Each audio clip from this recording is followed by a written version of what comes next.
여러분, 이야기꾼입니다. 만약 남편이 부사장으로 승진해서 연봉 5억을 받게 된 바로 그날, 시어머니가 어디 근본도 없는 게 감히 내 아들 옆자리를 넘봐? 라며 당신을 내쫓는다면 어떡하시겠어요? 심지어 시동생이 당신의 짐을 전부 쓰레기장에 던져버린다면요? 오늘 들려드릴 이야기는 바로 그런 억울한 상황에서 아주 시원하게 복수하는 한 아내의 이야기입니다. 이 아내는 소란 피우는 대신 전화 한 통을 겁니다. 아빠, 그 사람 해고하고 투자금 2천억 전부 회수하세요. 과연 이 전화 한 통이 어떤 결과를 불러왔을까요? 이야기가 궁금하시다면 채널 고정 끝까지 함께 해주세요. 거실의 크리스탈 조명이 눈부셔 살짝 어지러울 정도였어요. 하지만 제 마음은 달콤했죠. 마치 꿀단지 하나가 통째로 녹아내린 것처럼요. 박민준, 제 결혼 3년 차 남편이 오늘 정식으로 그룹 부사장으로 임명되었거든요. 연봉은 무려 5억, 남편은 멋진 양복 차림으로 서서 의기양양한 표정을 감추지 못하고 있었습니다. 시어머니 최은숙 여사는 남편의 손을 잡고 입이 귀에 걸릴 듯 웃고 계셨죠.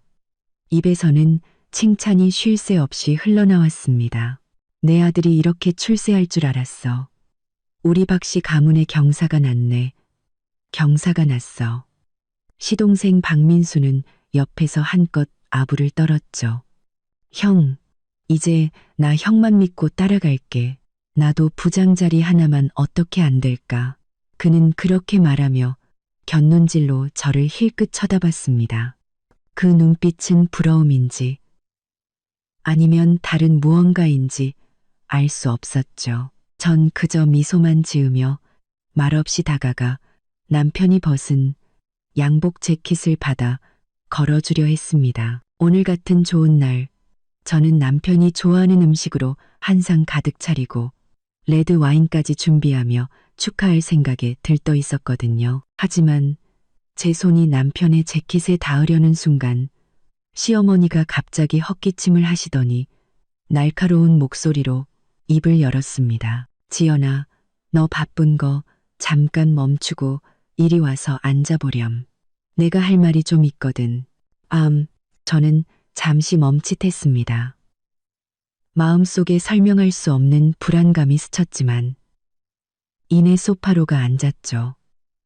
남편도 조금 의외였는지 어머니를 보며 물었습니다. 어머니, 무슨 일이세요? 식사 다 하고 말씀하시면 안 돼요? 하지만 시어머니는 아들은 아랑곳하지 않고 오직 저를 위아래로 훑어볼 뿐이었습니다. 그 눈빛은 마치 바늘 같아서 저를 불편하게 만들었죠. 그녀는 느릿하게 말했습니다. 우리 민준이는 이제 예전과 달라 그룹 부사장이라고. 신분도 지위도 다 올랐어. 그러니 어떤 말은 일찍 하는 게 좋을 것 같구나. 제 마음속의 달콤함은 서서히 사라지고 불길한 예감이 피어올랐습니다. 저는 최대한 평정심을 유지하며 물었습니다. 어머니, 무슨 말씀을 하고 싶으신 건가요? 시어머니는 턱을 치켜들며 마치 선심 쓰듯 오만한 말투로 말했습니다. 지연아, 네가 우리 집에 시집 온 지 3년이 됐지. 그때는 우리 민준이가 막 사회생활 시작할 때라 내 집안 사정을 크게 따지지 않았어. 하지만 지금은 상황이 달라. 내 아들은 이제 연봉 수억 원을 받는 부사장이고 만나는 사람들도 다 상류층이야. 그녀는 일부러 말을 끊었고 옆에 있던 시동생은 재미있는 구경이라도 난 듯 희죽거렸습니다. 시어머니는 말을 이었습니다. 어디 평범한 집안 출신의 부모님은 공장 노동자시고 변변한 학벌이나 직업도 없잖니. 솔직히 말해서 앞으로 민준이 옆에 서 있으면 우리의 얼굴에 먹칠하게 될까봐 걱정이구나. 저는 손가락을 살짝 움켜쥐었지만 얼굴에는 아무런 표정도 짓지 않았습니다. 남편인 박민준을 쳐다봤죠. 그가 한마디 해주길 바랐습니다. 하지만 그는 방금 승진해서 연봉 5억이 된 제 남편은 제 시선을 피하며 고개를 숙인 채 새로 산 값비싼 시계만 만지작거리고 있었습니다. 한마디도 하지 않았죠. 그 순간 제 마음은 얼음물에 빠진 듯 차가워졌습니다. 시어머니는 남편이 잠자코 있자 더욱 기세등등해져 목소리를 높였습니다. 그러니까 내 말은 네가 분수를 알아야 한다는 거야. 아직 젊을 때 서로 좋게 헤어지자. 우리 민준이 앞길 막지 말고 오늘 내 짐 싸서 나가거라. 저는 제 귀를 의심했습니다. 남편이 승진한 바로 그날 저를 내쫓겠다니요.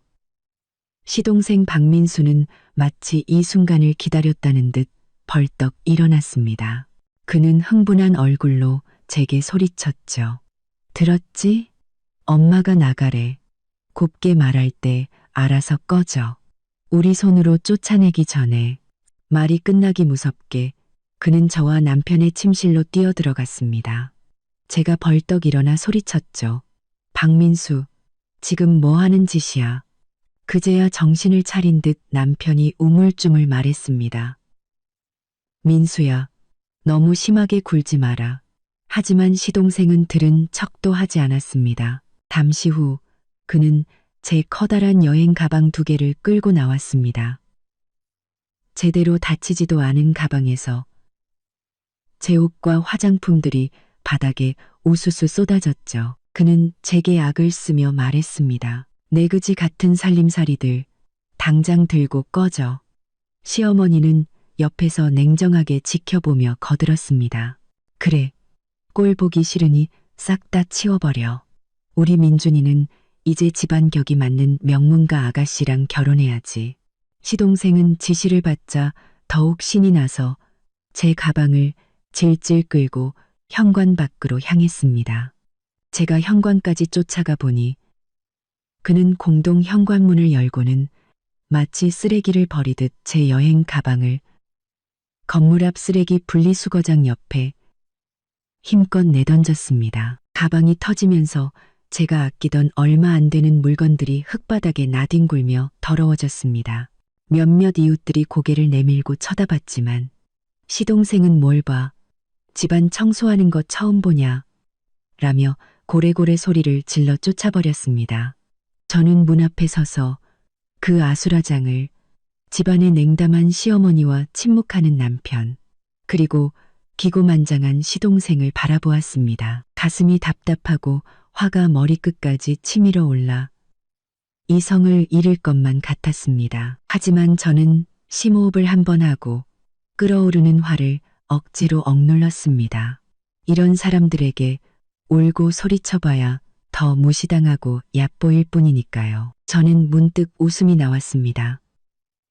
그리고는 아주 평온하게 몸을 돌려 집안을 바라봤습니다. 제 웃음에 시어머니는 당황했고 남편도 마침내 고개를 들어 불안한 눈빛으로 저를 쳐다봤죠. 저는 더 이상 그들을 보지 않고 주머니에서 침착하게 휴대폰을 꺼냈습니다. 화면 잠금을 풀고 연락처 목록에서 거의 한 번도 먼저 걸어본 적 없는 번호를 눌렀습니다. 전화가 연결되자 저편에서 중후하고 위험 있는 남성의 목소리가 들려왔습니다.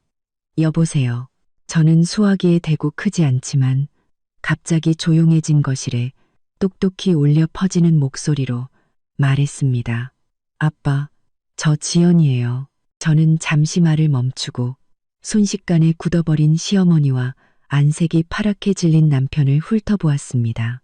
그리고 한 글자 한 글자 힘주어 말을 이었습니다. 네, 부탁 하나만 들어주세요. YJ그룹 부사장 박민준 씨, 해고하세요. 네, 당장요. 그리고 우리 시에 투자하기로 한 2천억 원 전액 회수해 주세요. 단 1원도 남기지 말고요. 저는 그 말을 끝으로 상대방의 대답도 듣지 않고 전화를 끊었습니다. 전화가 끊기고 뚜뚜 하는 소리는 마치 죽음처럼 고요한 거실에 울려 퍼지는 마지막 종소리 같았습니다. 시어머니 최은숙 여사는 입을 벌린 채 눈을 동그랗게 뜨고 저와 아들을 번갈아 쳐다봤습니다. 방금 몇십 초 사이에 무슨 일이 일어났는지 이해하지 못한 표정이었죠.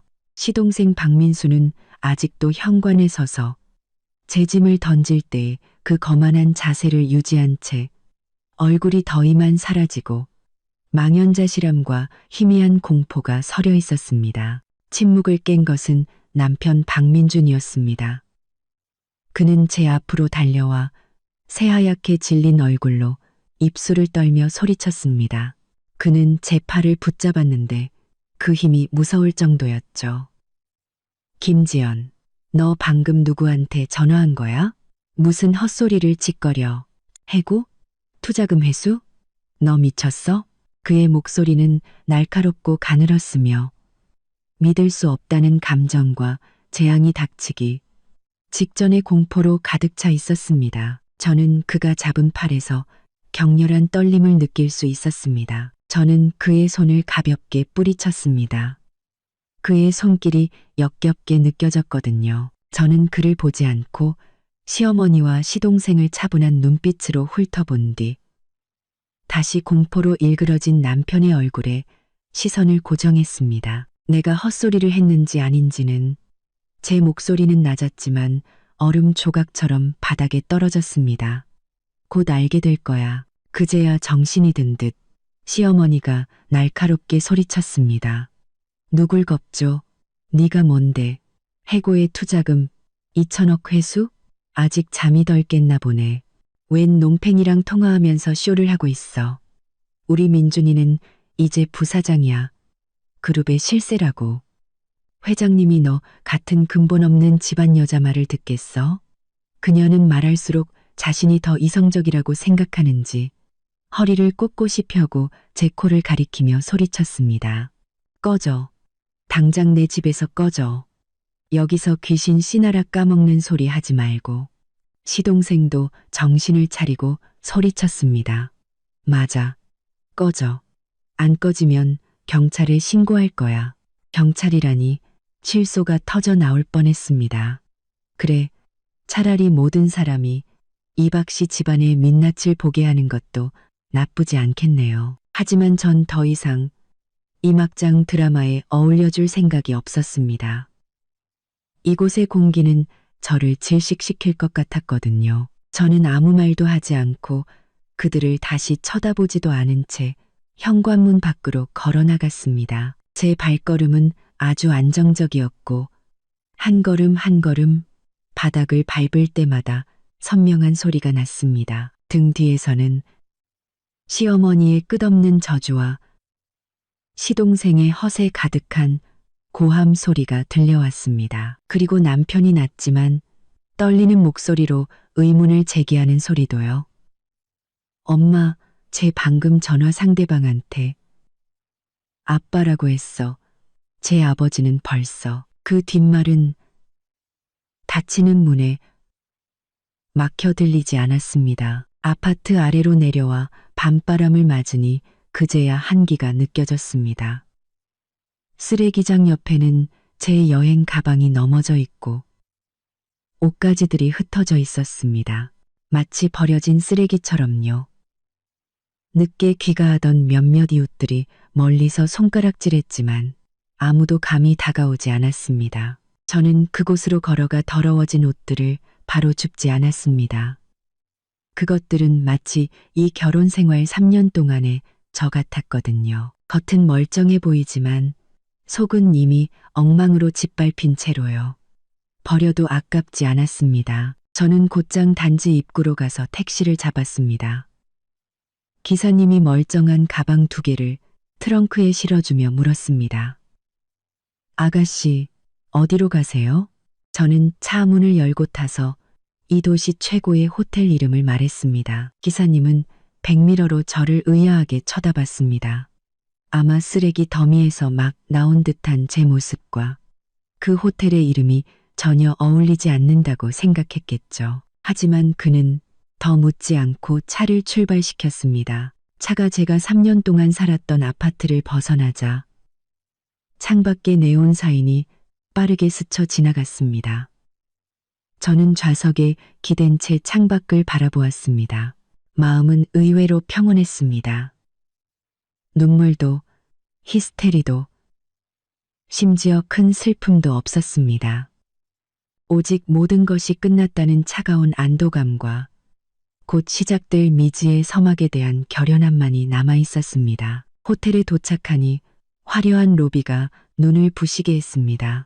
저는 실내복 차림에 지갑도 없이 휴대폰 하나만 들고 프런트로 걸어갔습니다. 프런트 직원은 직업적인 미소를 띠며 말했습니다. 안녕하십니까, 손님. 예약하셨습니까? 아니요. 저는 말했습니다. 프레지덴셜 스위트로 방 하나 주세요. 어우, 프런트 직원의 미소가 살짝 굳더니 제 위아래를 빠르게 훑어보며 제 지불 능력을 가늠하는 듯 했습니다. 하지만 그녀는 잘 훈련된 직원답게 무례한 태도를 보이지는 않았습니다. 네, 손님.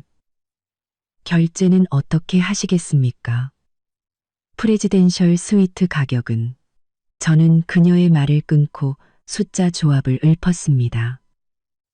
그것은 제 명의로 된 최고 등급 블랙카드, 즉 아버지 카드의 가족 카드 번호였습니다. 주 카드 소지자는 김 씨였죠. 저는 이 카드를 거의 사용한 적이 없었고 남편 박민주는 그 존재조차 몰랐습니다. 아버지가 이 카드를 주시며 말씀하셨었죠. 지연아, 혹시 모르니 가지고 있어라. 절대 꿀리는 삶 살지 말고. 오늘 그 혹시 모를 일이 일어난 겁니다. 프런트 직원은 컴퓨터로 무언가를 확인하더니 순식간에 얼굴이 극도로 공손해지며 심지어 약간의 당황한 기색까지 보였습니다. 네, 김지연 고객님. 바로 처리해드리겠습니다. 잠시만 기다려 주십시오. Now. 몇 분 후 호텔 매니저가 직접 와서 저를 꼭대기층으로 바로 가는 전용 엘리베이터로 안내했습니다. 프레지덴셜 스위트는 놀랄 만큼 넓고 화려했습니다. 거대한 통유리 창을 통해 도시의 반짝이는 야경이 한눈에 들어왔습니다. 이곳은 자신의 심장 박동 소리가 들릴 정도로 조용했고 방금 전 박씨 집안의 소동과는 마치 다른 세상 같았습니다. 매니저는 공손하게 카드키를 건네며 다른 필요한 서비스가 있는지 물었습니다. 저는 고개를 저으며 문을 닫았습니다. 거대한 공간에 저 혼자 남았습니다. 저는 창가로 다가가 발 아래의 화려한 도시를 내려다보았습니다. 박민주는 지금쯤 뭘 하고 있을까요? 그의 거만한 어머니를 위로하고 있을까요? 아니면 미친 듯이 전화를 돌려 사실을 확인하고 있을까요? 아니면 이미 한기를 느끼기 시작했을까요? 저는 휴대폰을 꺼냈습니다. 화면은 깨끗했습니다. 부재중 전화도 남편의 사과 문자도 없었습니다. 좋아요. 그는 아마도 그 전화가 제 허세였다고 아직도 착각하고 있겠죠. 저는 뜨거운 물로 샤워를 하며 피로와 불쾌함을 씻어냈습니다. 구름처럼 푹신한 침대에 누웠지만 잠은 오지 않았습니다. 제가 해고와 투자금 회수를 말한 순간부터 폭풍이 시작되었다는 것을 알고 있었습니다. 그리고 그 폭풍의 눈은 바로 저였습니다. 박씨 집안의 좋은 시절은 이제 끝났습니다. 생각보다 깊이 잠들었습니다. 아마 3년간의 위장과 부담을 내려놓아서인지 몸과 마음이 모두 가벼워졌기 때문일 겁니다. 눈을 떴을 때는 이미 햇살이 거대한 통유리 창을 통해 방이 절반을 가득 채우고 있었습니다. 저는 천천히 일어나 커튼을 젖혔습니다. 발 아래의 도시는 이미 분주하게 움직이기 시작했습니다. 모든 것이 평소와 같았지만 어떤 사람들에게는 오늘이 천지가 뒤집히는 날이 될 거라는 걸 저는 알고 있었습니다. 호텔에서 정갈한 아침 식사를 가져다 주었습니다. 저는 창가에 앉아 천천히 식사했습니다. 휴대폰은 옆에 조용히 놓여 있었고 여전히 남편에게서는 아무런 연락이 없었습니다. 이건 제 예상대로였습니다. 그처럼 자존심 세고 체면을 중시하는 사람은 마음속으로 이미 불안해하더라도 확실한 나쁜 소식을 듣기 전까지는 절대 고개를 숙여 저에게 연락하지 않을 겁니다. 그는 아마도 제 전화가 절망 속의 허세였다는 마지막 희망을 품고 있겠죠. 좋습니다. 이 마지막 평온이 폭풍 후 전에 가장 잔인한 전주곡이 되게 해줍시다. 마지막 계란 프라이 한 조각을 먹었을 때 휴대폰이 갑자기 울렸습니다. 남편이 아니었습니다. 화면에는 아빠라는 두 글자가 떠 있었습니다. 저는 나이프와 포크를 내려놓고 냅킨으로 입가를 닦은 뒤 침착하게 전화를 받았습니다. 전화기 저편에서 아버지의 목소리는 여느 때처럼 차분했지만 거스를 수 없는 힘이 실려 있었습니다. 지연아, 일은 처리됐다. 저는 가볍게 네라고 대답하며 다음 말을 기다렸습니다. 아버지는 말을 이었습니다. 방금 그룹 긴급 이사회가 끝났다. 박민준의 부사장 직위는 해제됐고 즉시 효력이 발생한다. 인사명령은 10분 전에 공식적으로 하달되어 전 그룹에 공시됐다. 법무팀과 재무팀도 연계해서 2천억 원 투자금 회수 절차를 공식적으로 시작했다. 1차로 500억 원의 브릿지론 자금 동결은 이미 완료됐고 나머지 자금도 계약에 따라 사명업일 내에 전부 회수될 것이다. 그는 아주 평범한 업무 보고를 하듯 담담하게 말했지만 저는 그 몇 마디 말 뒤에 남편 박민준의 경력이 순식간에 무너지고 박 씨 집안의 작은 회사가 곧 닥칠 재앙에 직면했음을 알 수 있었습니다. 2천억 원의 투자금 회수는 그룹의 자금 지원에 의존하는 어떤 기업에게든 낙타를 쓰러뜨리는 마지막 지푸라기, 아니 거대한 산과도 같았을 겁니다. 감사합니다, 아빠. 저는 말했습니다. 마음에는 아무런 파동도 없었습니다. 마치 이미 짜여진 각본대로 연극이 상연되는 것 같았죠. 아버지는 전화기 저편에서 잠시 멈칫하더니 목소리에 희미한 온기를 담아 말했습니다. 괜찮으냐? 지금 어디에 있니? 전 괜찮아요, 아빠. 호텔에 있어요. 아주 좋아요. 제가 대답했습니다. 그럼 됐다. 아버지가 말했습니다. 박 씨 집안 쪽에서 혹시 필요하면 아니요, 아빠. 저는 그의 말을 끊었습니다. 제 말투는 단호했습니다. 나머지는 제가 알아서 할게요. 이미 가장 큰 칼을 휘둘러 주셨잖아요. 아버지는 더 이상 고집하지 않고 말했습니다. 알겠다. 필요한 거 있으면 언제든 전화하거라. 기억해라. 우리 JS 그룹 딸은 누구에게도 무시당하지 않는다. 전화를 끊고 저는 이미 식어버린 우유를 한 모금 마셨습니다. 좋습니다. 첫 번째 단계는 완벽하게 끝났습니다. 이제 저쪽의 반응을 볼 차례군요. 제가 휴대폰을 내려놓는 순간 마치 미친 듯이 격렬하게 진동하기 시작했습니다. 화면에는 박민준이라는 세 글자가 미친 듯이 깜빡였고 끊이지 않는 벨소리가 울려 퍼졌습니다. 아무래도 소식을 들었나 보네요. 저는 받지 않고 그냥 울리게 내버려뒀습니다.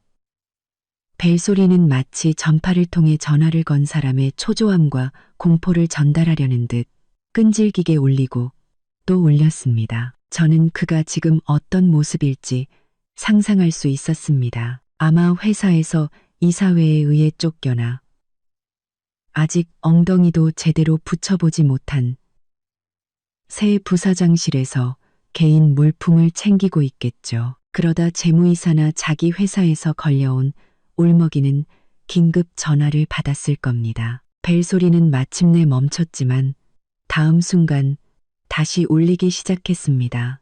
이번에는 화면에 시어머니라고 표시되었습니다. 저는 비웃으며 바로 무음으로 바꾸고 휴대폰을 책상 위에 뒤집어 놓았습니다. 세상이 조용해졌습니다. 저는 드레스룸으로 가서 호텔에서 준비해준 최신 의상들을 둘러보았습니다. 새로운 삶을 시작하려면 옷차림도 바꿔야죠. 저는 재단이 깔끔한 원피스를 골라 입고 옅은 화장을 했습니다. 거울 속의 여성은 눈빛이 맑고 태도가 차분했습니다. 어제 박씨 집안에서 소심하게 굴며 모욕을 당하던 김지영과는 완전히 다른 사람이었습니다. 이게 바로 진짜나 결혼 생활에 3년간 억눌려나 자신조차 잊어버릴 뻔했던 본래의 모습이었습니다. 휴대폰은 책상 위에서 계속 소리 없이 진동했고 화면은 켜졌다 꺼지기를 반복했습니다. 저는 그것이 단순히 박민준과 최은숙 여사의 절망적인 부르짖음이 아니라 그들이 의지하던 세계가 제 가벼운 투자금 2천억 회수라는 말 한마디에 빠르게 무너져 내리는 카운트다운이라는 것을 알았습니다. 옷을 갈아입고 화장을 마친 후 저는 거울 속의 새로운 자신을 보며 숨쉬기조차 편안해지는 것을 느꼈습니다. 잠시 조용해졌다가 다시 진동하기 시작한 휴대폰을 집어들고 쳐다보지도 않은 채 핸드백에 넣었습니다. 지금은 그들의 울부짖음에 신경 쓸 시간이 없었습니다. 프레지덴셜 스위트를 나와 엘리베이터를 타고 로비로 내려가자마자 호텔 매니저가 2명의 직원과 함께 공손하게 다가왔습니다. 그는 적절한 미소를 지으며 말했죠. 김지연 고객님, 좋은 아침입니다. 외출하십니까?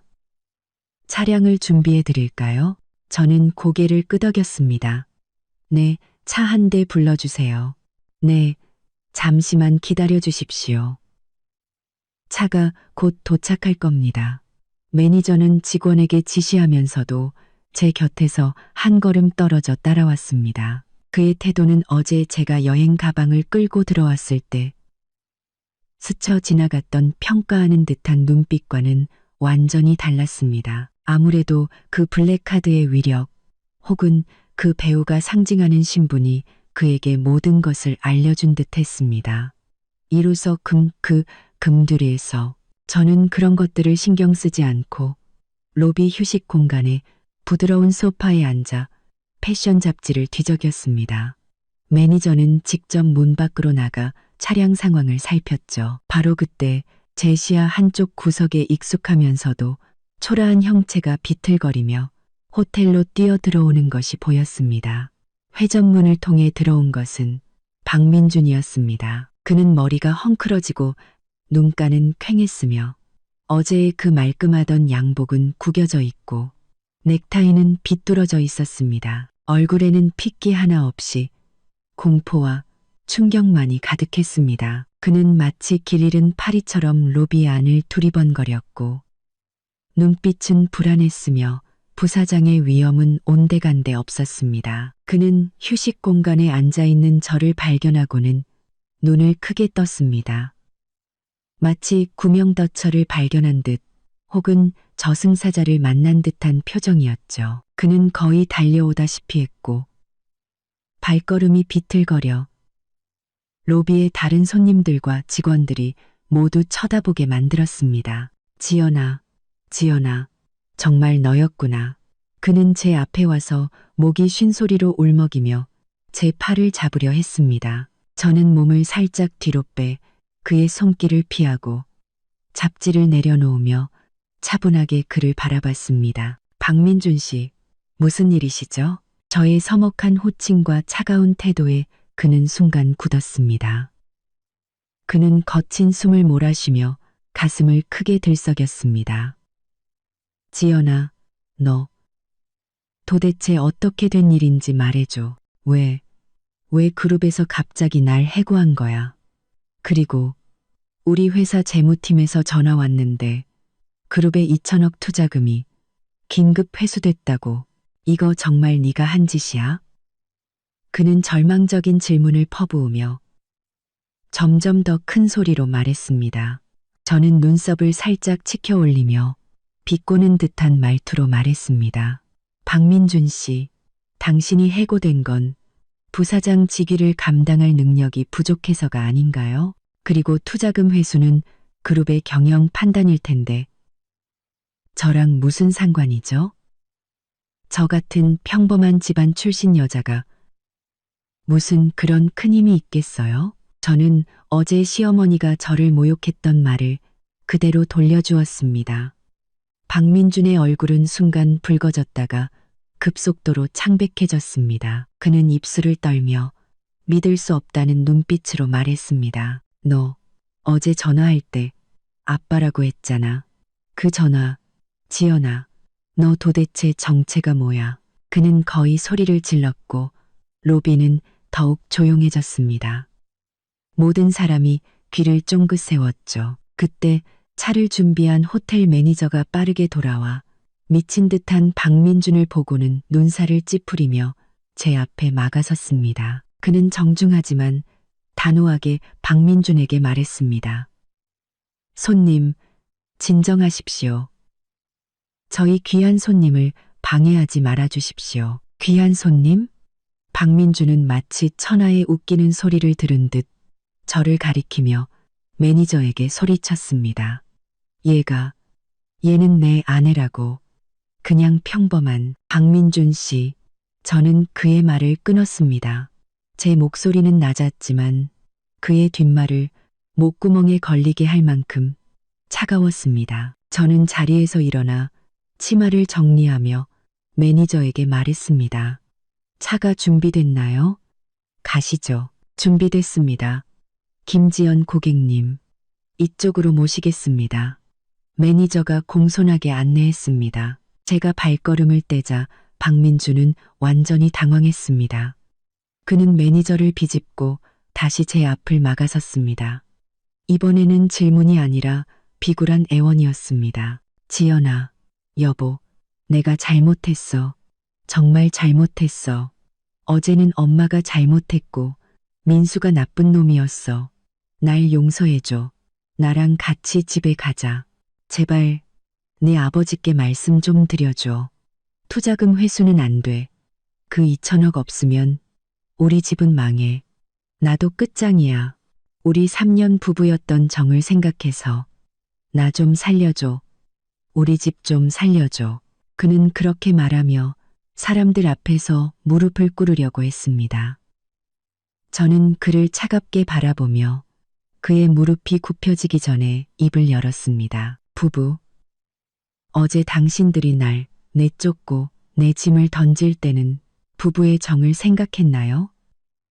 이제 와서 나한테 애원하다니 너무 늦었어요. 저는 더 이상 그를 보지 않고 매니저에게 말했습니다. 이분 좀 내보내주세요. 더 이상 방해받고 싶지 않네요.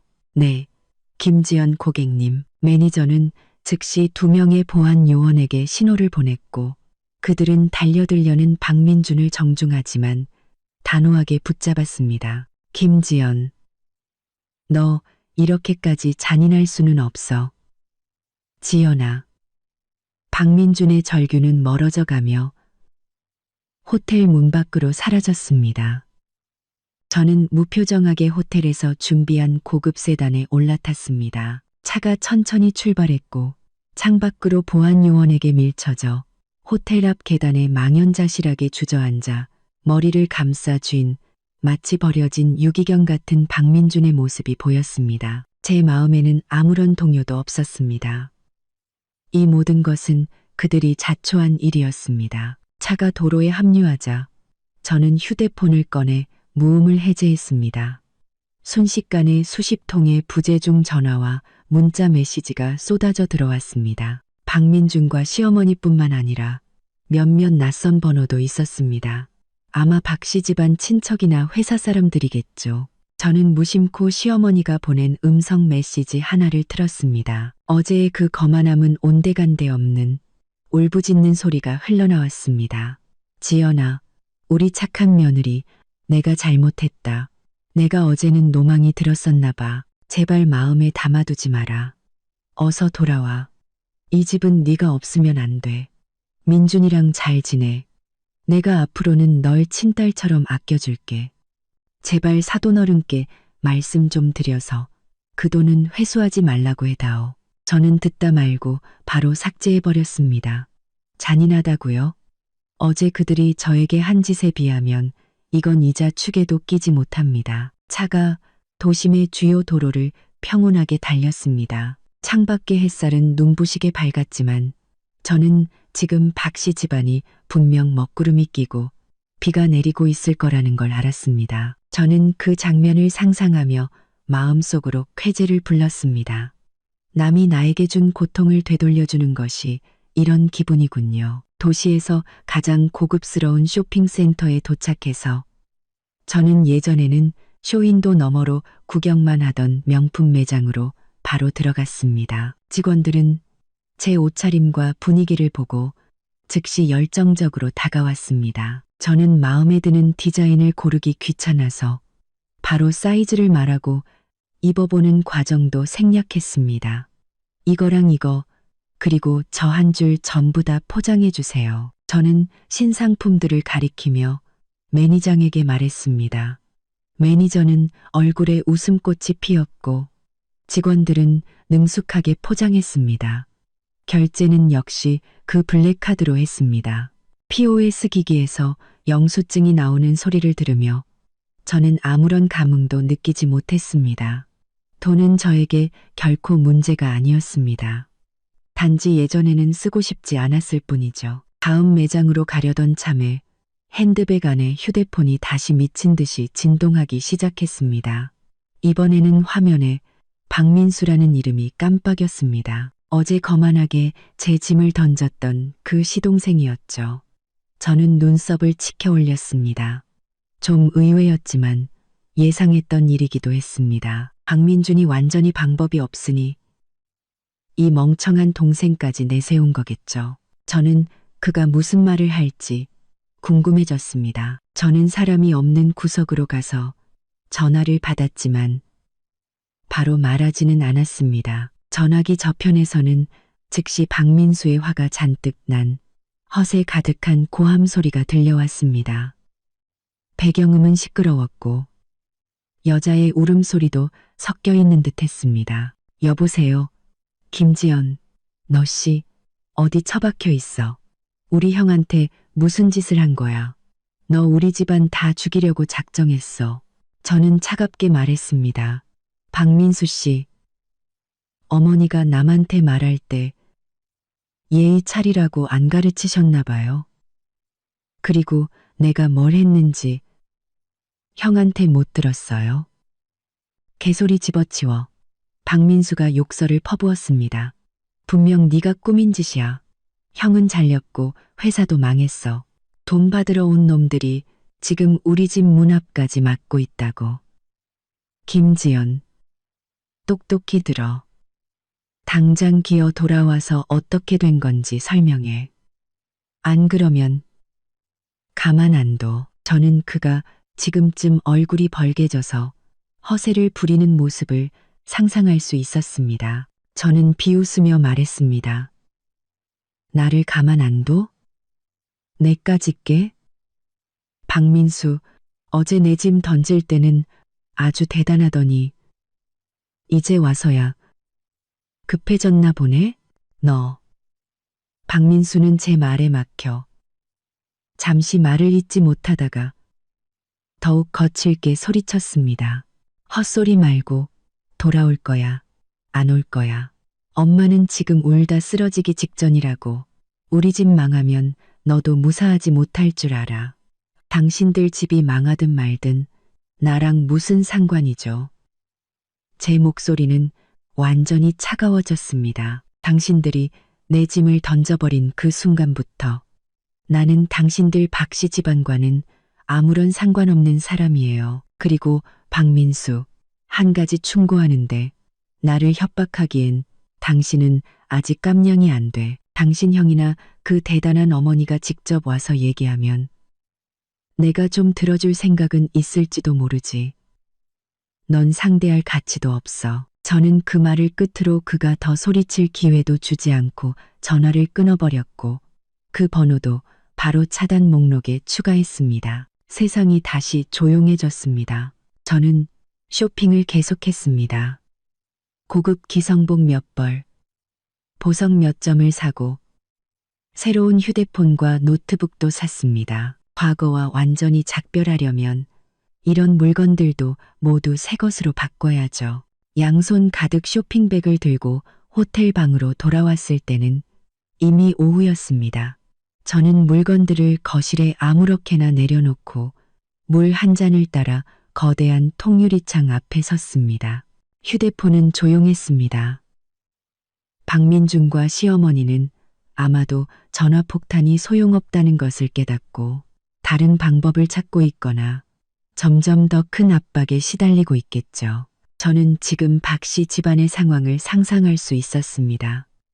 빚쟁이들이 문을 막고 전화는 불통이며 친척과 친구들은 모른 척하겠죠. 최은숙 여사는 어제의 거만한 부사장 어머니에서 눈물로 세월을 보내는 파산한 늙은이로 전락했을 겁니다. 박민주는 미친 듯이 여기저기 도움을 청하지만 번번이 거절당하고 박민수는 무능하게 화만 낼 뿐 아무것도 하지 못하겠죠. 이 모든 것은 그들의 속물근성과 잔인함, 그리고 저의 평범한 집안에 대한 경멸에서 비롯된 것이었습니다. 그들은 높은 가지에 올랐다고 생각하고 저라는 조강지처를 마음대로 짓밟을 수 있다고 여겼지만 그들이 그렇게나 높게 여겼던 그 가지가 저에게는 언제든 잘라낼 수 있는 우리 집 정원의 나뭇가지에 불과했다는 사실을 몰랐던 겁니다. 그때 제 새 휴대폰이 울렸습니다. 지역 번호가 찍힌 유선 전화였습니다. 저는 잠시 망설이다가 전화를 받았습니다. 전화기 저편에서는 약간 늙고 지친 하지만 억지로 친절함을 짜내는 듯한 목소리가 들려왔습니다. 여보세요? 지연이 맞니? 시어머니 최은숙 여사였습니다. 그녀의 목소리는 코맹맹이 소리가 심했고 오랫동안 운 것이 분명했습니다. 말투는 전례 없이 심지어 비굴할 정도로 아첨하는 듯 했습니다. 네, 저예요. 제가 담담하게 대답했습니다. 지연아. 시어머니의 목소리는 울먹였습니다. 내가 잘못했다. 정말로 잘못했어. 어제는 내가 귀신에 씌었나 봐. 망할 말을 하고 망할 짓을 했어. 제발 마음에 담아두지 마라. 모든 게 다 내 잘못이야. 우리 민준이는 아무 잘못 없어. 걔는 널 사랑해. 그녀는 감정에 호소하며 모든 책임을 자신에게 돌렸습니다. 저는 아무런 감흥도 없이 듣고 있었습니다. 제가 말이 없자 그녀는 계속해서 애원했습니다. 지연아, 착한 아가야, 돌아오렴. 응, 이 집이 깨지면 안 되잖니. 민준이는 직장이 없으면 안 되고 회사도 그 돈이 없으면 안 돼. 내가 빌게. 제발 내 아버지께 말씀 좀 드려서 이번 한 번만 우리를 용서해 달라고 해줘. 앞으로는 내가 널 조상님 모시듯 할게. 네가 동쪽으로 가라면 난 절대 서쪽으로 안 갈 거야. 조상님 모시듯 한다고요? 저는 웃음이 터져 나올 뻔했습니다. 어제는 저를 쓰레기처럼 쓸어버리려 하더니 오늘은 조상님으로 모시겠다니 이 변덕은 정말 감탄할 만했습니다. 최 여사님, 저는 그녀의 눈물겨운 연기를 끊고 가장 서먹한 호칭을 사용했습니다. 첫째, 저는 당신 집안의 조상이 아니니 그럴 필요 없습니다. 둘째, 그룹의 결정은 저 같은 아랫사람이 간섭할 수 있는 일이 아닙니다. 박민준 씨의 직장과 당신들 회사 문제는 당신들 스스로 해결할 일이지 저와는 무관합니다. 그럼 이만. 안 돼. 지연아, 끊지 마. 내 말 좀 들어봐. 시어머니가 저편에서 다급하게 외쳤지만 저는 더 이상 기회를 주지 않고 바로 통화를 종료했습니다. 휴대폰을 내려놓고 창밖을 보니 서서히 지는 해가 하늘을 화려한 주황색으로 물들이고 있었습니다. 아름다웠지만 무언가 막을 내리는 듯한 분위기였습니다. 석양의 마지막 빛이 호화로운 스위트룸을 따뜻한 금빛으로 물들였지만 제 마음속의 차가운 결심을 녹이지는 못했습니다. 지금 와서 용서를 빈다고요? 너무 늦었죠. 만약 사과로 모든 게 해결된다면 이 세상에 원한이라는 게 왜 있겠습니까? 저는 더 이상 박씨 집안의 골치 아픈 일을 생각하고 싶지 않았습니다. 룸서비스로 저녁 식사를 주문했죠. 새로 시작하기로 했으니 밥도 잘 먹고 잘 살아야죠. 저녁 식사가 막 도착했을 때 초인종이 다시 울렸습니다.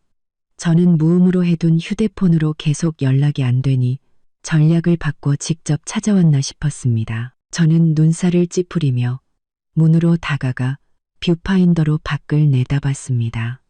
문 밖에는 역시 시어머니 최은숙 여사가 서 있었습니다. 혼자였죠. 단 하루 만에 그녀는 마치 10년은 늙어 보였습니다. 머리는 헝클어지고 눈은 호두처럼 부어 있었으며 평소 아끼던 실크 블라우스는 구겨져 있었습니다. 어제의 그 거만한 귀부인의 모습은 온데간데 없었습니다. 그녀는 문 앞에서 불안하게 서서 두 손을 쥐어짰고 눈에는 공포와 애원이 가득했습니다. 저는 문을 열었지만 들어오게 하지는 않고 문을 막아선 채 차갑게 그녀를 쳐다봤습니다. 무슨 일이시죠? 시어머니는 저를 보자마자 눈물이 다시 쏟아졌습니다. 그녀는 울먹이며 말했습니다. 지연아, 내가 드디어 널 찾았구나. 나 좀 들여보내주렴. 내가 무릎이라도 꿇을게. 우리 제발 얘기 좀 하자. 응? 그녀는 그렇게 말하며 정말로 바닥에 주저앉으려 했습니다. 저는 그녀의 팔을 잡아 무릎 꿇는 것을 막았지만 말투는 여전히 차가웠습니다. 최 여사님, 할 말 있으면 여기서 하세요. 아는 불편해서요. 저의 최 여사님이라는 호칭에 그녀는 몸을 떨며 얼굴이 더욱 창백해졌습니다. 그녀는 마치 마지막 구명더처를 잡듯 제 팔을 붙잡고 콧물 눈물을 쏟아냈습니다. 지연아, 너 이렇게까지 잔인하면 안 돼. 민준이가 끝장났어. 회사도 망했고 빚쟁이들이 해가 지기도 전에 문을 막고 두드리고 부수고 난리야. 내일까지 돈 안 갚으면 우리를 쫓아낸대. 민수는 그 철없는 놈이 또 사람들과 싸워서 지금 경찰서에 있다고. 지연아, 우리 3년 부부였던 정을 봐서라도 민준이 좀 살려줘. 우리 집 좀 살려줘. 내가 빌게. 그녀는 그렇게 말하며 정말로 무릎을 꿇으려고 했지만 제가 단단히 붙잡고 있었습니다. 복도에서는 이미 다른 방 손님들이 고개를 내밀고 있었습니다. 저는 그녀를 힘껏 일으켜 세우고 아무런 감정도 담지 않은 목소리로 말했습니다. 부부의 정이요? 어제 당신과 당신 작은아들이 내 짐을 던질 때는 부부의 정을 생각했나요? 당신들 집안이 잘 나갈 때는 내가 당신 아들에게 어울리지 않는 짐이라고 생각하더니 이제 파산할 지경이 되니 이 며느리가 생각나셨나 봐요. 최 여사님, 세상에 그렇게 좋은 일은 없어요. 시어머니는 제 말에 아무런 대꾸도 못하고 그저 흐느껴 울며 내가 잘못했어. 정말 잘못했어. 우리가 눈이 멀었어. 우리가 사람을 잘못 봤어. 라고 되풀이할 뿐이었습니다. 저는 손을 놓고 한 걸음 물러나 그녀와 거리를 두었습니다. 잘못한 걸 알았으면 스스로 감당하세요. 당신들이 심은 씨앗에서 난 열매니 남을 원망할 수 없죠. 아니야, 지연아, 네가 우릴 살릴 수 있어. 시어머니가 갑자기 고개를 들고 눈에 마지막 희망의 빛을 터뜨렸습니다. 네가 네 아버지께 전화 한 통만 하면 그분이 손을 써주시면 민준이는 다시 출근할 수 있고 그 2천억도 회수되지 않으면 우리 집은 살 수 있어. 지연아, 내가 머리 밟고 빌게. 그녀는 그렇게 말하며 정말로 제 손을 뿌리치고 쿵소리를 내며 호텔 복도의 차가운 바닥에 무릎을 꿇었습니다. 그녀는 바닥에 머리를 밟고 울부짖었습니다. 제발, 지연아, 우리 좀 살려줘. 앞으로 내가 네 노예가 되어줄게. 이 장면은 복도 끝에 직원들까지 놀라게 해 그들이 빠르게 다가왔습니다. 저는 발 아래에서 한때 저를 콧방귀 뀌며 쳐다보던 여자가 지금은 꼬리치며 애원하는 개처럼 제 앞에 무릎 꿇고 있는 것을 보았습니다. 제 마음에는 동정심이라고는 조금도 없었고 오직 차가운 혐오감만 들었습니다. 이렇게 될 줄 알았으면 왜 처음부터 그랬을까요? 최 여사님, 저는 그녀를 내려다보며 또렷하고 냉담하게 말했습니다. 저한테 무릎 꿇어도 소용없어요.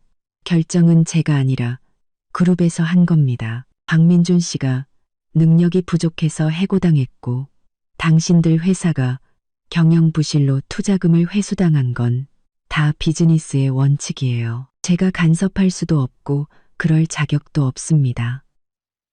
일어나서 돌아가세요.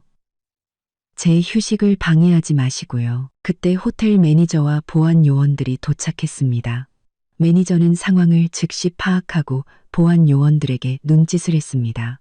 그때 호텔 매니저는 상황을 즉시 파악하고 보안 요원들에게 2명의 보안 요원이 다가와 바닥에 주저앉아 거의 기절할 듯 우는 시어머니를 정중하지만 단호하게 일으켜 세웠습니다. 김지연 고객님, 정말 죄송합니다. 방해를 드렸네요. 바로 처리하겠습니다. 매니저는 연신 사과했습니다. 방해를 드렸네요. 저는 고개를 끄덕이고 시어머니의 절망적인 애원하는 눈빛을 더 이상 보지 않은 채 바로 문을 닫았습니다. 두꺼운 나무 문이 바깥의 울부짖음과 애원, 그리고 무너져가는 그들의 세계를 완전히 차단했습니다. 세상이 조용해졌습니다. 저는 식당으로 돌아가 앉아 나이프와 포크를 들고 접시 위에 스테이크를 썰기 시작했습니다. 스테이크는 완벽하게 구워져 부드럽고 육즙이 풍부했습니다. 저는 천천히 먹었습니다. 마음은 평온했습니다. 적에게 자비를 베푸는 것은 자신에게 잔인한 짓입니다. 그들은 당시에 저에게 조금의 자비도 베풀지 않았는데 지금 제가 왜 그들을 동정해야 할까요? 시어머니의 무릎 꿇음은 그들의 과거 오만과 무지에 대한 미미한 대가일 뿐입니다. 아직 멀었습니다.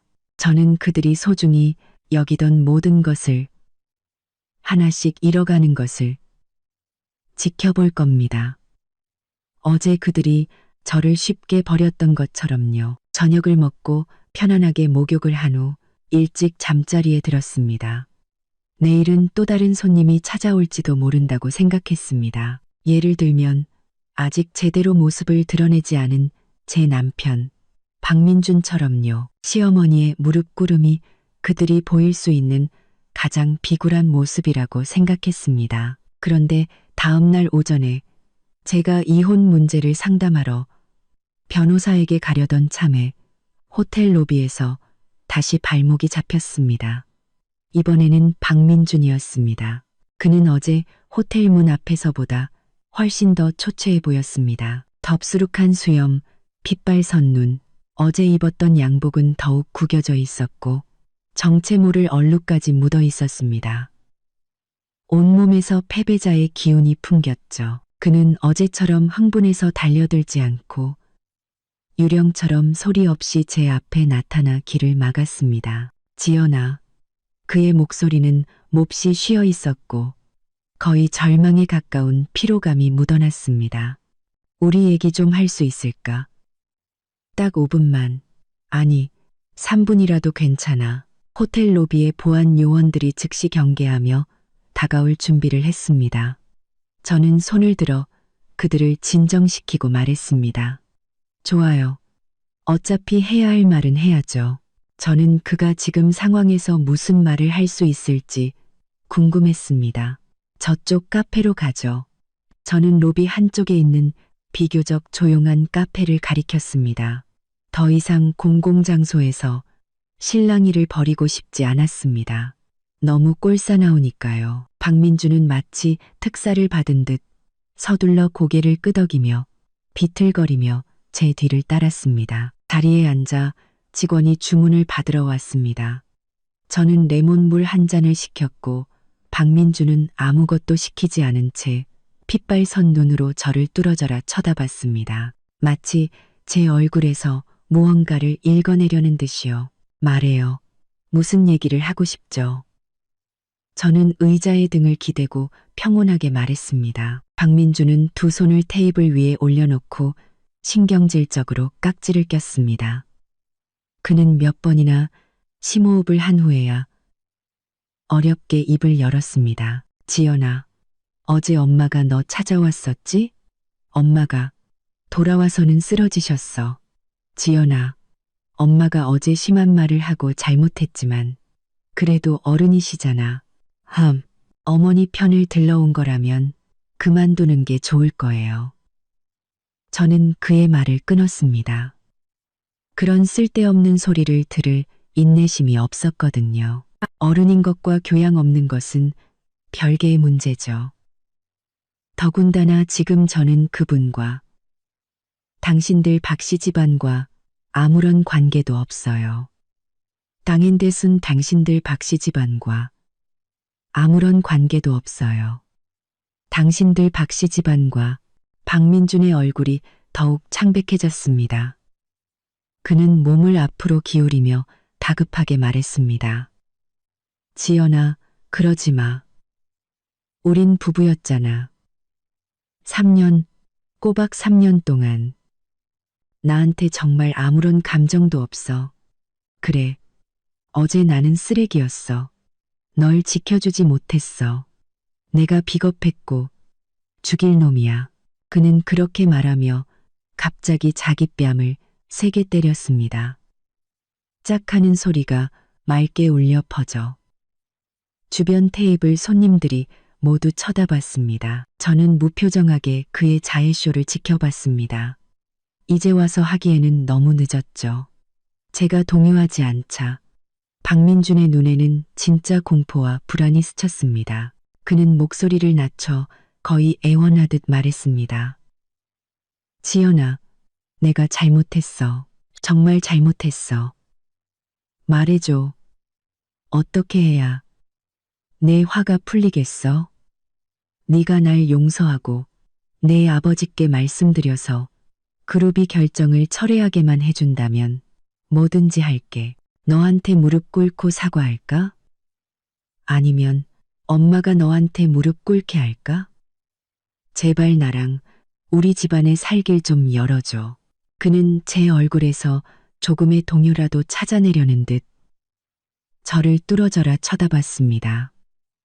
하지만 그는 실망했습니다.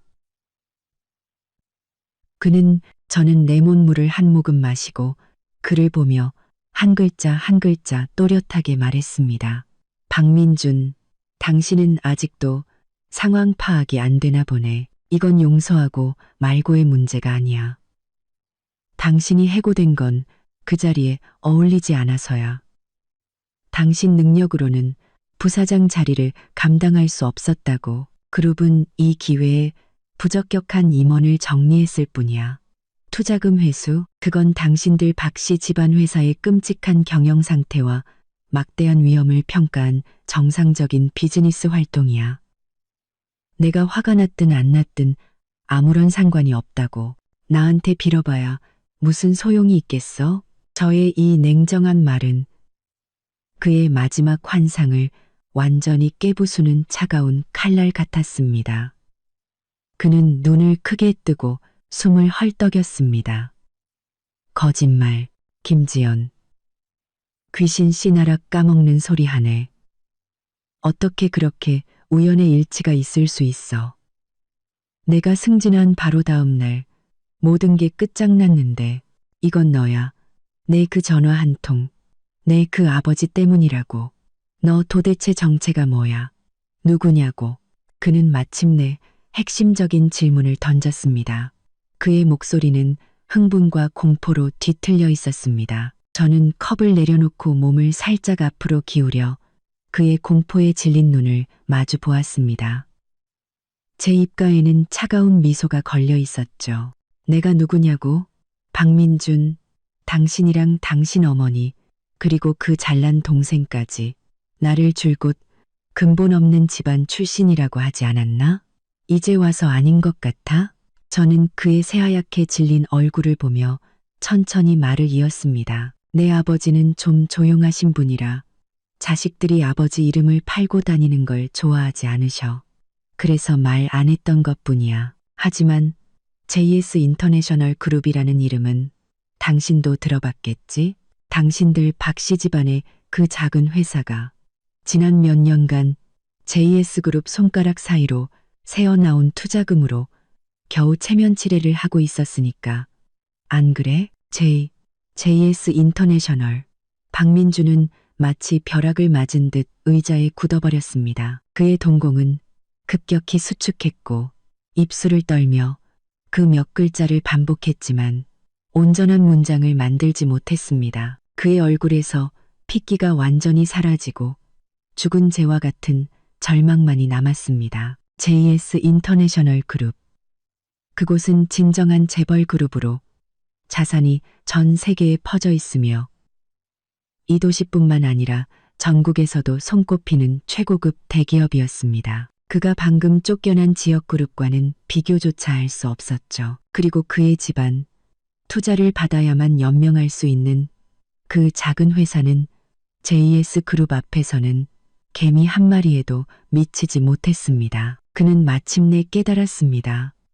그와 그의 가족이 줄곧 경멸하고 모욕했던 근본 없는 집안의 며느리 뒤에 얼마나 거대한 존재가 서 있었는지를요. 그들은 눈이 멀었던 것이 아니라 하늘에 구멍을 낸 것이었습니다. 그래서 말이야, 저는 그의 완전히 무너진 모습을 보며 담담하게 말했습니다. 내가 잔인한 게 아니라 당신들이 스스로 유일한 구명보트를 쓰레기처럼 바다에 던져버린 거야. 이제 배가 가라앉는데 누굴 탓하겠어? 저는 그 말을 끝으로 일어나 몇 장의 지폐를 테이블 위에 올려놓고 물값을 계산했습니다. 박민준 씨, 잘 살아봐. 이혼 서류는 내 변호사가 곧 연락할 거야. 저는 뒤돌아 그를 다시는 쳐다보지 않았습니다. 카페를 나와 박민준과 그의 절망적인 기운을 뒤로한 채 저는 심호흡을 했습니다. 호텔의 향기로운 공기가 폐 속으로 들어오자 모든 모공이 상쾌해지는 기분이었습니다. 모든 것을 털어놓는 기분은 정말 좋았습니다. 특히 상대방의 세계관이 무너지고 후회하는 모습을 보는 것은 한여름에 얼음물을 마시는 것보다 더 시원했습니다. 저는 변호사 사무실에 가는 것을 미루고 바로 방으로 돌아왔습니다.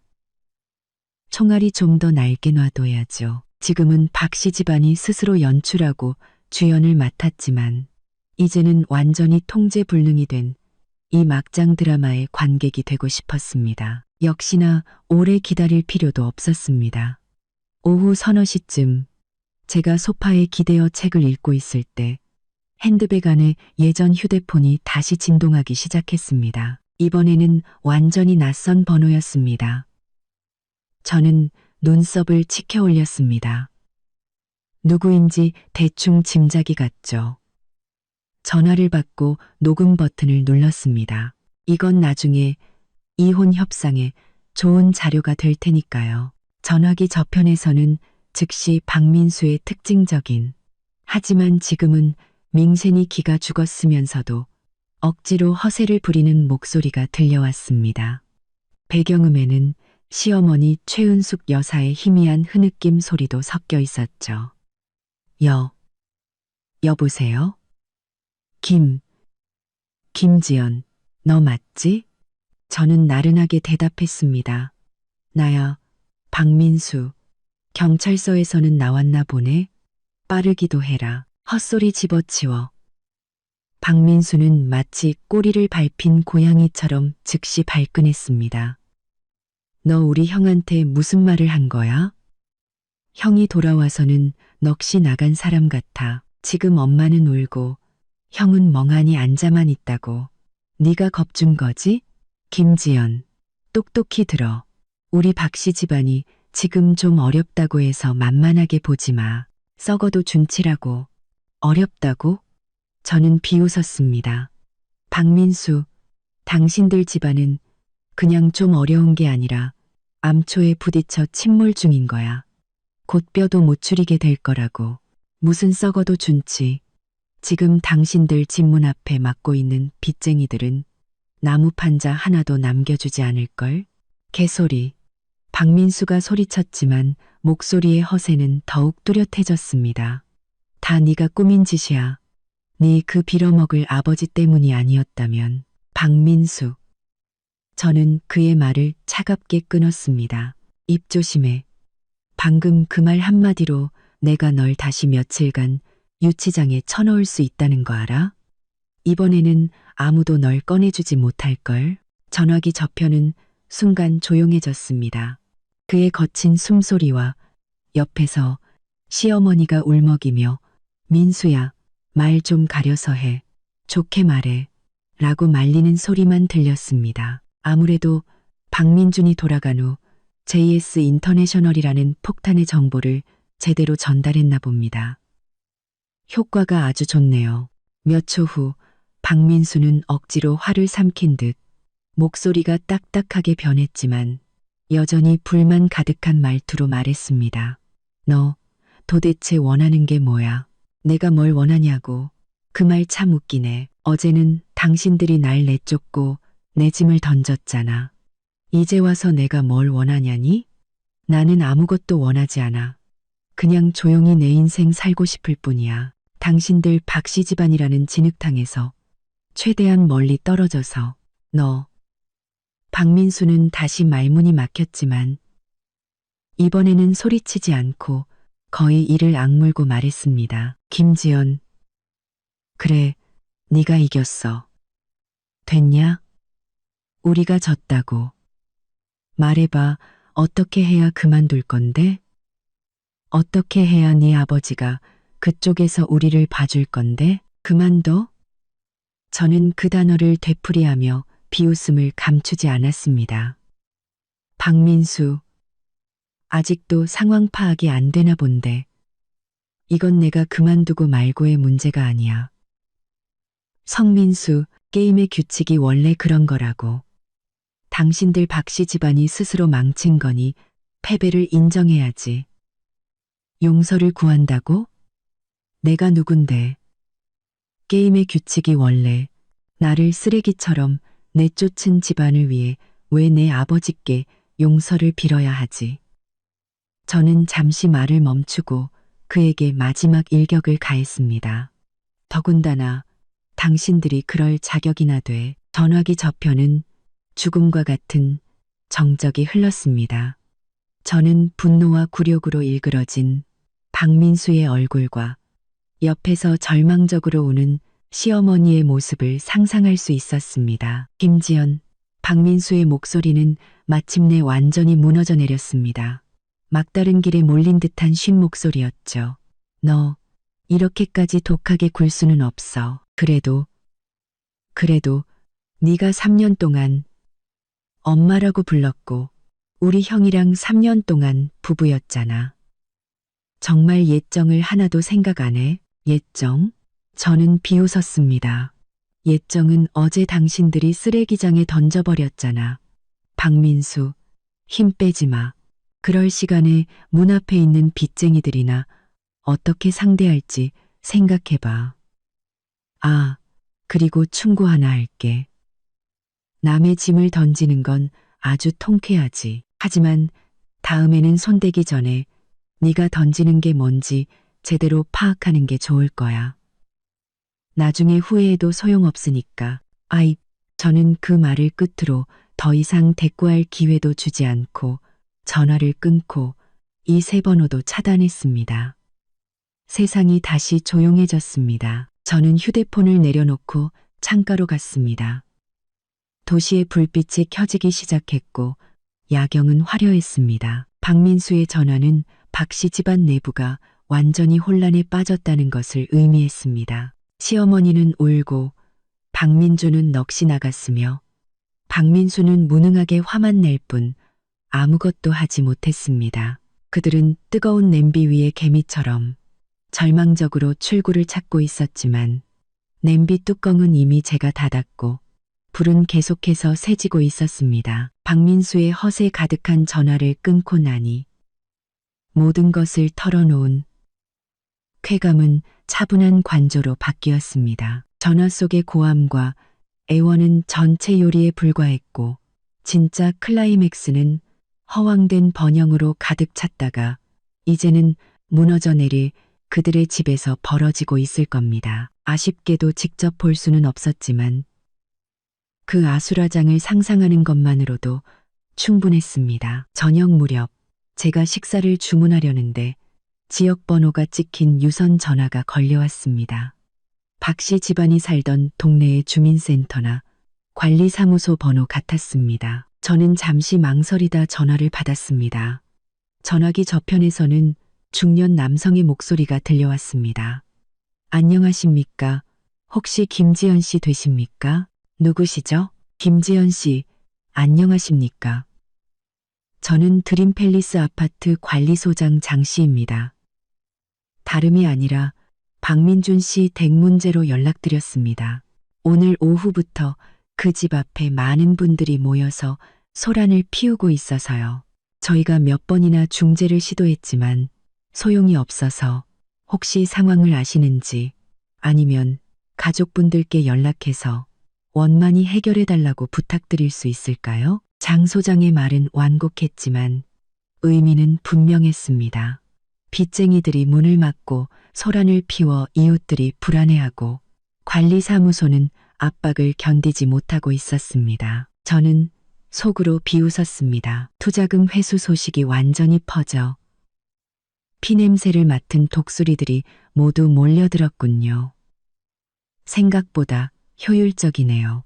장 소장님, 저는 차분하게 대답했습니다. 저는 박민준 씨와 이혼 절차를 밟고 있고 현재 별거 중입니다. 그 집안일에 대해서는 전혀 모르고 관여할 권리도 없습니다. 규정대로 처리하세요. 경찰에 신고하시든 중재하시든요. 만약 제게 또 이런 전화가 온다면 저는 관련 책임을 물을 수밖에 없습니다.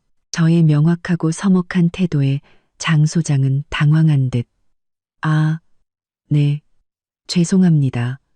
김지연 씨, 알겠습니다. 라고 말하고는 전화를 끊었습니다. 전화를 끊고 나니 박씨 집안의 문전성시가 눈에 선했습니다. 한때 부사장이 된 박민준에게 아부하며 한몫 챙기려던 사람들이 이제는 가장 흉악한 빚쟁이로 변했겠죠. 그날 밤 시어머니로부터 장문의 애원 문자가 왔습니다. 집이 아수라장이 되었으니 제발 도와달라는 내용이었습니다. 저는 읽지도 않고 삭제하고 번호를 차단했습니다. 용서를 빌기엔 너무 늦었습니다.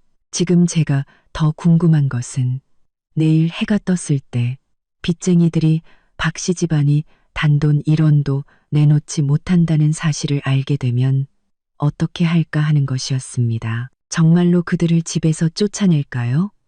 그 집도 대출로 산 것 같던데 대출금이 끊기면 은행은 가만히 있지 않겠죠. 그날 환영금융센터 앞에서 박민준의 초라한 모습을 본 것은 마치 호수에 던져진 작은 돌멩이처럼 제 마음에 잠시 파문을 일으켰다가 이내 평온을 되찾았습니다. 그는 저에게 완전히 상관없는 낯선 사람이 되었고 그의 비참함은 자업자득이며 그의 고통은 그가 치러야 할 대가일 뿐이었습니다. 이혼 판결은 순조롭게 나왔고 저는 지연 캐피탈이라는 이름으로 환영금융센터 꼭대기층에 사무실을 열었습니다. 아버지가 지원해 주신 500억 원의 창업 자금으로 저는 유망한 스타트업에 투자하며 바쁘고 충실한 나날을 보냈습니다.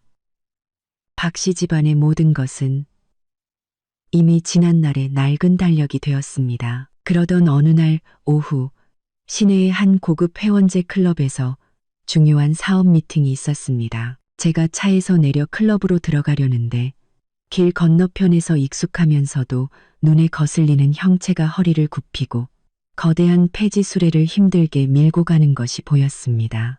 박민준이었습니다. 그는 지난번보다 훨씬 더 초라해 보였습니다. 낡고 더러운 옷, 덥수룩한 머리와 수염, 온몸에서 피로와 고단함이 묻어났습니다. 그는 이를 악물고 수레를 밀었고 삐걱거리는 소리가 귀에 거슬렸습니다. 그의 직업은 전단지 배포에서 폐지수거로 바뀐 듯했습니다. 한심하기 짝이 없었죠. 그가 힘겹게 수레를 인도 위로 올리고 숨을 고르려 고개를 들었을 때 그의 시선은 마침내 고급차에서 내려 화려한 모습으로 최고급 클럽으로 들어가려던 저와 마주쳤습니다. 공기는 순간 얼어붙었고 박민주는 완전히 굳어버렸습니다. 그의 얼굴에는 충격, 굴욕, 절망, 그리고 자신도 모를 후회가 뒤섞여 있었습니다. 저는 그를 평온하게 바라보았습니다. 비웃음도 동정심도 없었습니다. 마치 낯선 행인을 보는 것처럼요. 우리 사이에는 넓지 않은 도로가 있었지만 마치 건널 수 없는 은하수가 가로놓인 듯했습니다. 몇 초 후 저는 먼저 시선을 돌렸습니다. 더 이상 이 사람에게 감정을 낭비할 필요가 없었죠. 저는 옆에서 기다리던 직원에게 가볍게 고개를 끄덕이고 클럽 계단을 올랐습니다. 제 하이힐 소리가 대리석 바닥에 또렷하게 울려 퍼졌습니다. 한 걸음 한 걸음 저는 제가 있어야 할 저의 세계로 나아갔습니다. 등 뒤에서 박민준이 어떤 반응을 보였는지 저는 더 이상 신경 쓰지 않았습니다. 클럽 문이 제 뒤에서 천천히 닫히며 바깥의 그 초라한 세계를 완전히 차단했습니다. 안에서는 부드러운 음악이 흘렀고 미팅 상대는 이미 저를 기다리고 있었습니다. 제가 다가가자 그는 즉시 일어나 열정적이고 존경스러운 미소로 저를 맞이했습니다. 김 대표님, 안녕하십니까? 명성은 익히 들었습니다. I know. 저는 그와 악수하며 저 역시 품위 있고 자신감 넘치는 미소를 지었습니다. 왕 총괄님 반갑습니다. 기다리게 해드려 죄송합니다. 우리는 자리에 앉아 수억 원 규모의 투자와 업계, 미래 동향에 대해 논의했습니다. 제 머리는 맑았고 말은 정확했으며 비즈니스 세계의 논리와 게임에 완전히 몰입했습니다. 길 건너편의 그 작은 해프닝, 한때 저에게 수많은 굴욕을 안겨주고 이제는 사회 밑바닥으로 전락한 그 남자는 마치 창밖을 스쳐 지나가는 먼지 한 톨처럼 제 마음속에 아무런 파문도 일으키지 못했습니다. 저의 세계는 이미 넓고 광활해졌고 그들의 비참함은 제가 올바른 선택을 했다는 것을 증명하는 미미한 각주에 불과했습니다. 미팅은 성공적으로 끝났고 저는 창가에 앉아 홍차를 마셨습니다. 석양이 방안을 따뜻한 금빛으로 물들였습니다. 저는 휴대폰을 꺼내 새로운 투자 기회에 대한 보고서를 읽었습니다. 미래에는 제가 탐험하고 정복해야 할 무한한 가능성이 기다리고 있었습니다. 그것만으로도 충분했습니다.